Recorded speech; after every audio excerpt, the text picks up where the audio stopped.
Welcome to POL Classics. Be sure to check out the best of POL from over the years. It's at its most popular day and time, and guess what? It's only on WNEP+.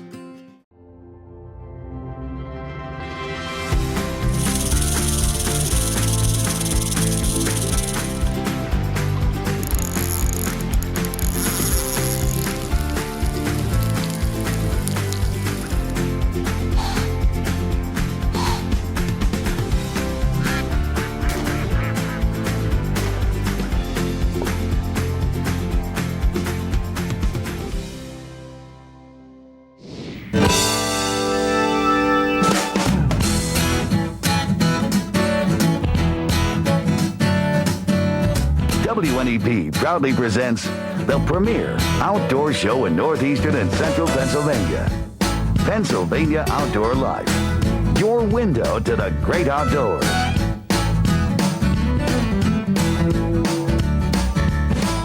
Tonight on Pennsylvania Outdoor Life. We'll hunt along with the determined sportsman, and we'll meet the men behind this long-standing fishing tradition. The birds are gobbling. Pennsylvania Outdoor Life starts right now.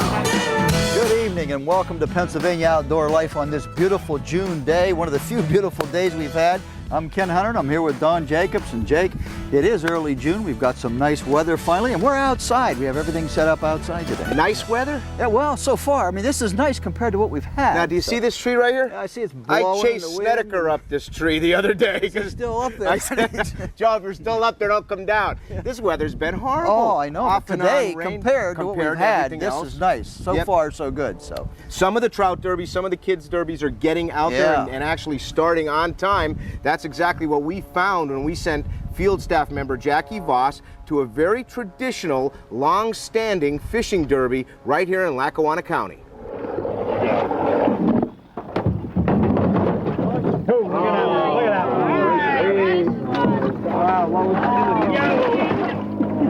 Having these derbies for 22 years. There's some philanthropist, I don't recall his name, but he bought some TVs and he asked that his family would donate these TVs to the clubs from Scranton all the way to Forest City. And with what money we raised on selling the tickets to raffle off these TVs, we kept the money, and with that money we bought fish. So all the clubs stocked the river with trout. And in them days, the trout were, some trout we paid $1, some we paid $2, some we paid $3. That's the difference in the price of trout then and today. As you've seen all the kids standing in line, I've seen some of these big trout going in. I couldn't wait. I had asked the guys if I could put one in. This thing must go about 15 pounds. If somebody that catches this, they are definitely going to win today. Take a look at this thing. He's coming out of the bucket. He won't even fit in. Well, we're going to put him in. Good luck to whoever catches this one. If I don't fall in. Whoa! We've been doing it, and we give an awful lot of prizes. And we've been doing it. We have the same people coming every year, and we don't just have it for the people from Dixon. Anybody can come. This is the children's, we call it the Children's Fishing, Trout Fishing Derby. What do the kids get today? Today they're going to get good rod reels. For the first three, the biggest fish, you can get a trophy from in 3 different age categories, from 3 to 9, from 9 to 12, and 12 to 15. Each one will get a first prize in each category. They'll get a trophy from the representative of Stayback, and the club gives them a rod and reel, a good rod and reel, better than their fathers have. I need somebody over here to tell me about this special sauce. I keep hearing about it. I don't know too much about it, but it's just a secret recipe, and like my grandmother had it like years and years ago. So it's a secret recipe, so you're not going to tell us what's in it? Because I don't know what's in it. So. You don't know. One recipe that isn't kept a secret is the recipe for teaching a little person to fish, which includes 1 dash of angling technique, 2 or 3 tablespoons of gear, and several cups of patience. What are you using today to catch them? Worms. Worms? Yeah, the big fat ones. So. Great. How many have you caught so far today? There's 5 in here, and that's the 6th one. Wow. I'll tell you one thing, you put me to shame fishing. I usually catch branches, tires, everything but fish. So congratulations, you're doing a great job. Thanks. Now the money that you do earn from this, does it come from contributions, donations to pay for the prizes, the food? We run one raffle a year, which is the daily number for the month of September. We charge $3 for a ticket, and we give a daily, it's the daily number, the evening number, and we've been doing it that way. And besides that, we pay $4 a month dues. That all goes in towards it too. Now with all the money that you do earn, that pays for the stocking as well. That pays for everything. When you take a kid fishing, be prepared for one thing: communication. This was a great opportunity for this father, Frank, and his son, Frankie, to communicate, and it will be an experience that they can treasure for a lifetime. Hi, I hear your name is Frankie? I'm Frankie. You're Frankie. Is this your first time fishing, Frankie? Is this your first time fishing? No. No? Dad, we have a conflict here. He fishes at home all the time. Oh, he does? And what type of fishing does he do at home? Magnetic. Magnetic fishing. At least this way they never get away or off the line. Oh, that's good. I don't have to clean them either. After all the weighing and measuring was done, the kids were waiting with anticipation to get the prizes.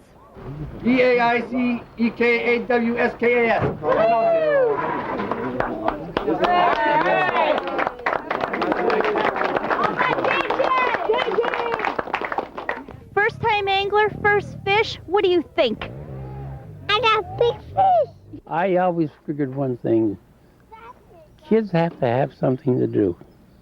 And in order to keep kids out of trouble, if you keep them busy and you can find something that they like to do, they'll do it, and you'll keep them out of trouble. There you go again. The weather so-so on that day, but of course, field staff member Jackie Voss found the story, kids and tradition, and I guess you could even say at that point it's become a day of celebration in that area, because those guys work all year long to make it happen. Very traditional. They do this every year, huh? What are you hearing about trout fishing? Well, I'm hearing that it's been tough, really. The water temperatures are still a little cold. I was out to Little Muncie Creek, last week, and about 15 fish were raising. I finally switched over to a number 18 blue-winged olive. Right. Picked up a couple of trout, but it was tough going. You could see a number 18 to tie it on. How do you I have to use glasses, Jake, because everybody knows that's the only way I can do it. So. And I had a buddy that hit a March brown hatch on a fishing creek, so he did a little bit of fishing there, but it's been tough. It's going to get better. Some Cahills are starting to come off. That's that light-colored yellowish fly now, about a size 14. That's good. That'll be good throughout this month. And will it continue to get better? I think we'll have, the water's warming slowly. It's still cold, 57 degrees the other day. That's still pretty cool for late May. And I haven't even opened my pool at home yet. I think I'll open that in August, the way it's going. I'm not going to get in it. I'll fish. When we come back, we're going to change subjects a little bit? That's right. When we come back, we're going to go on a turkey hunt, a very special turkey hunt, so stay tuned right after the break.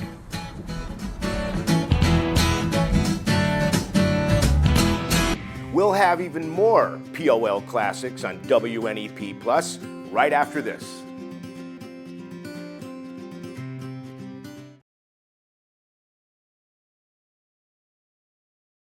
Welcome back to Pennsylvania Outdoor Life. You know, we were standing here getting ready to open this second part of the show when we noticed this. Take a look at this. This is pretty incredible. What we have here is a birch tree growing out of a dead crotch of a tree here, and this tree that is hosting it is an oak tree. How incredible is that? We have two trees growing in one, and if you keep your eyes open when you're in the great outdoors, you can obviously see and hear interesting things like that. And we certainly did a lot of seeing and hearing of interesting things during the turkey season, didn't we, Ken? Yeah, we did. By the way, I suspect a squirrel probably brought that thing in there and probably planted that. And dropped it in the dead matter, and look at it's growing. Boy, they're farmers, aren't they? What a great observation. And by the way, you made that last week, and I ignored it, and now I'll give you today we credit. caught that. That's good. Well, we did have a very interesting turkey hunt, though. I know turkey season's over, but we had a very interesting turkey hunt come up, and this involves Bill Sadison and a friend of his, actually a relative, Brian Hogan. He's in a wheelchair. Let's take a look at some of the things we had to overcome on this turkey hunt. we're going to be hunting on some private ground in Montour County that we have permission to hunt today. Good location. We've heard some birds. And we're hunting with Brian Hogan. We had the good fortune to maybe marry sisters. Some days maybe not the good fortune, but Brian are married sisters, and that's how I got to know Brian and get interested in helping him turkey hunt. Hunting with you, and you being an avid turkey hunter, it was a natural hunt. Yeah, it's fun taking Brian out. Now, what have you been doing out here to get ready for this? Well, trying to find a location where we can get Brian in with the vehicle first. The wheelchair on wet soil doesn't travel too well. So first of all, I was trying to get a place for him to set up where we can call and have a good chance to get a bird in.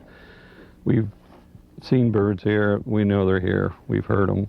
And it's just a matter of time of getting him in the right location. Now, you have a blind today that we're going to use because it's hard for, of course, to camouflage a wheelchair. So what are we using in the way of a blind? We're using a Ameristep. It's called a doghouse. The doghouse blind helps Brian. He's not mobile enough to turn, so he's got to have somebody in the tent to help him move the wheelchair and get positioned. So it's a challenge that can be met.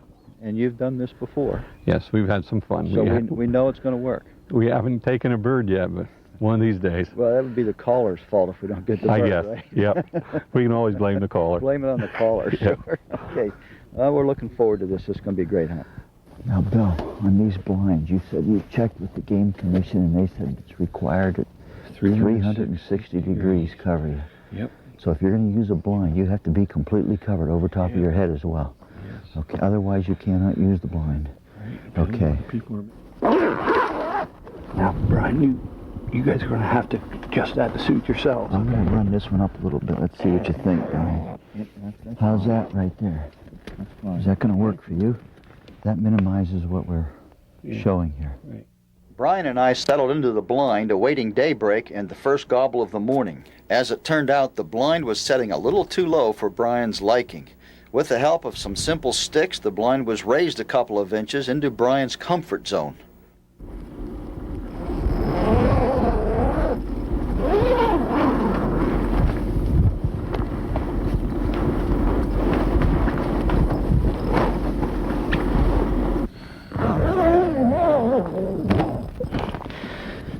A few minor adjustments and we're ready to go. Oh yeah, that's a lot better for you, isn't it? Okay. After some last-minute advice from Bill, we all just sat back and waited for the action to begin.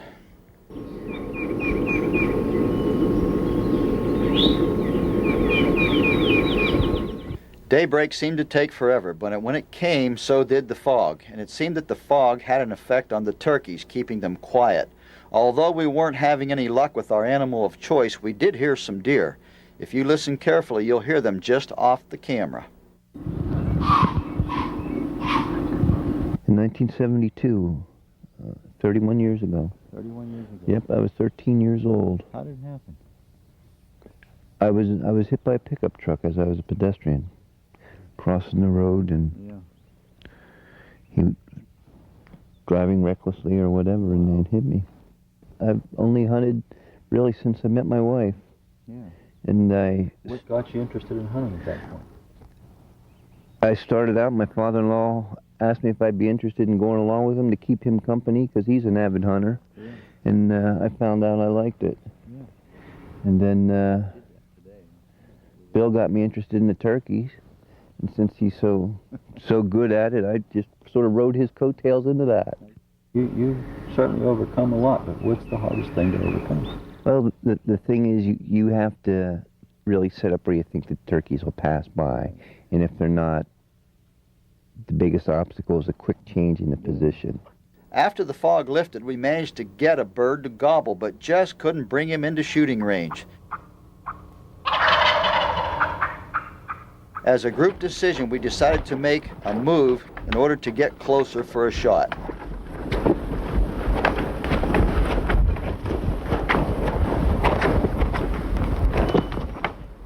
We got to within a few hundred yards, but in turkey hunting, that's just too far away. Well, Brian, being handicapped, you're limited on your amount of mobility you have. You just can't If you hear a bird, get up and move to it. You got to set up with the hopes of bringing that bird to you. And it takes time to get them in, get them set up. Right. It's not easy. It's just people can do it if they want to take the time to help. Right. And it's nice to see somebody that's handicapped in the woods. It's the point special. Well, as you can see, we had some special problems to overcome. We didn't get a turkey. Turkey hunting is for everybody though, Jake. There's no reason not to go because you're in a wheelchair. It can be done with a little bit of help. Now, these guys tell me, Bill Saddison and Brian said they went back out the next day, called that gobbler back in. Brian had a shot. He didn't get the shot because the gun hadn't closed completely when he closed the action. Didn't get the shot, so it's happened to a lot of us, but at least the opportunity was there. So. And how about you? Did you fill your tag? I did not. I saw turkeys like yourself. Yep.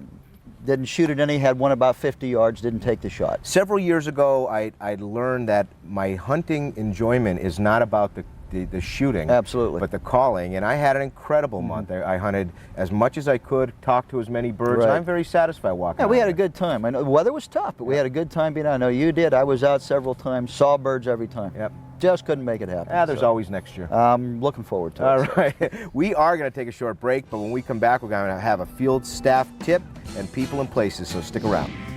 POL Classic, we'll have much more of it on WNEP Plus right after this.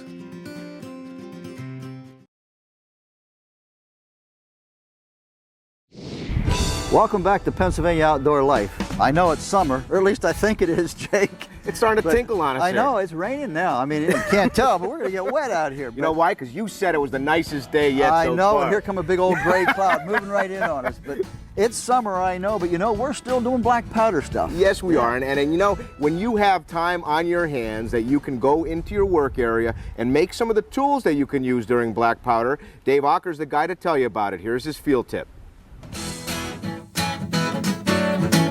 All you black powder shooters need to use and do use a short starter. A short starter does nothing more than put the ball a short way down the barrel before you use your long ramrod to push the ball home and tight on top of the powder. Today, I want to just show you a quick way that you can make your own short starter. All it takes is a piece of 3/8 inch dowel rod cut to roughly 6 inches, a short barrel piece off of one of your old deer antlers, drilled to the appropriate size, a little bit of 2-part epoxy, glue the dowel into the antler, you have your own short starter. A good idea for the short starter, burn the end. It sort of carbonizes the end and makes it much, much harder, helps to prevent it from chipping out or splintering out. I'm Dave Ocker, and that's your tip of the week. That's our man in the know, in the black powder know, Dave Yeah, Ocker. boy, does he ever. Yep. Well, Jake, let's take a look at some of the great photos some of the people have sent in to us.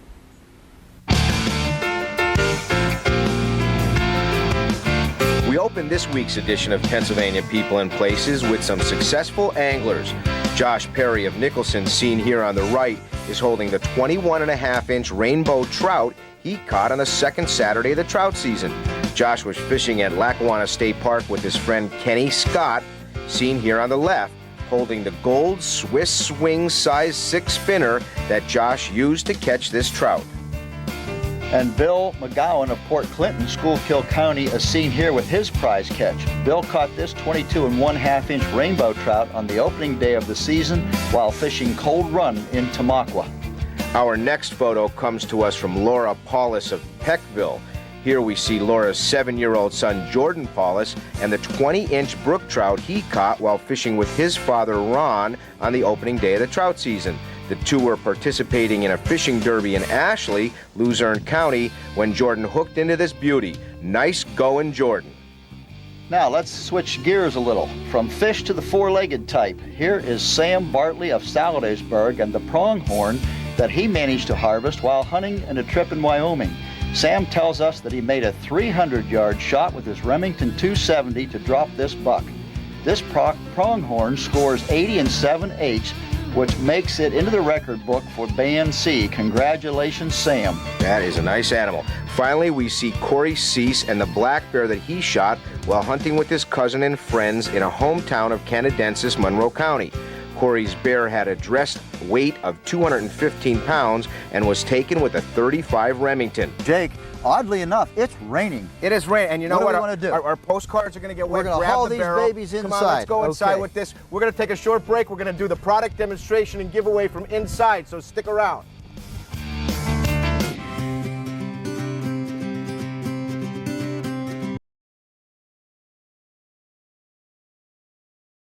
Welcome back to Pennsylvania Outdoor Life. You know, I was so worried about my hairdo out there with that rain. It takes me hours to style this baby. I won't touch and that then to polish it off. Jake, we've got some great products to give away. Here we have a real nice Mitchell spinning reel, open face spinning reel. It has the extra spool that goes with it. I like the front drag. Nice, good front drag on that. Nice medium size outfit. And to carry those things around, we have this reel box from Plano. It opens up and it's got some nice soft material in there to put all your reels in, carry them so they don't get all banged around. That's a pretty nice deal, isn't it? It is. Now, when you were a kid, did you have a reel box or did you have a reel? I was lucky to have a reel. I had a reel, not a real box. So things have changed these days. We're making reel boxes and whatnot. And we have a great season of TV in store for people this summer, so please stick around with us. Great stuff coming up, don't and we? we're going to give this away to a lucky winner. We're going to give this to Alice McAfee from Newfoundland, PA. Alice, congratulations. Enjoy the rest of your week. Yeah, enjoy the weather. Yeah, 2 weeks to the bass season. We'll be having some bass fishing, some pickerel fishing, and some other sporting events going on. Lots of good stuff coming up yet, so have a nice day. Yeah, so for Ken Hunter, I'm Don Jacobs. For Brian Hollingshead and the entire team here at Pennsylvania Outdoor Life, enjoy the great outdoors. Good night. So long.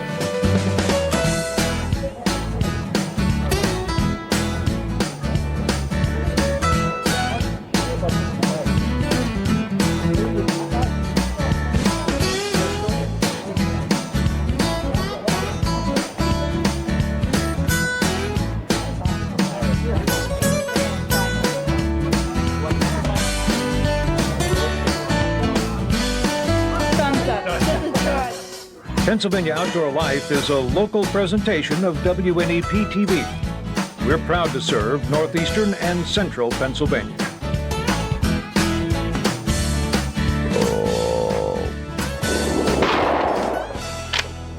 Thank you for joining us for a look back at POL Classics.